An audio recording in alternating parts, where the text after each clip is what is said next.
Туғандар, емнай bir сөзге bir уадалашып қоялы, ушу ыйык жерде отырабыз. Аялдарды урмай жок. Кордомой жок. Жашасаң, чырайлуу жаша. Жашабасаң, кооз бошотуп кой. Бул Алланын өкүмү. Душмандашып ажырашпа. Жашасаң, жакшынакай жаша. Ушунча таптакыр болбой атабы, душмандашып ажырашпа. Достошуп ажырашкын. Бирок билип коюңуз. Пайгамбарыбыз айткан: "Абгадул мубахат индаллах ат-талак." Адал нерселерден Алланын эң ачуусу келген нерсе талак.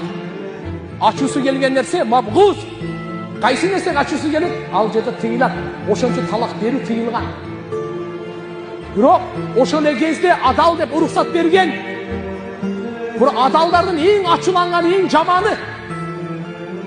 Ар бирибиз алхамдулилlah үй бүлө бар. Аял затка зулумду кылбайлы. Аял затка зулумду кылбайлы. Бирөөнүн аялына, бирөөнүн кызына көз салбаңыз. Көзүңүздү сактаңыз. Бирибизге аракет кылайлы, жакшылык кылып. Алхамдулилlah, Алла Таала бизге таза дин берген.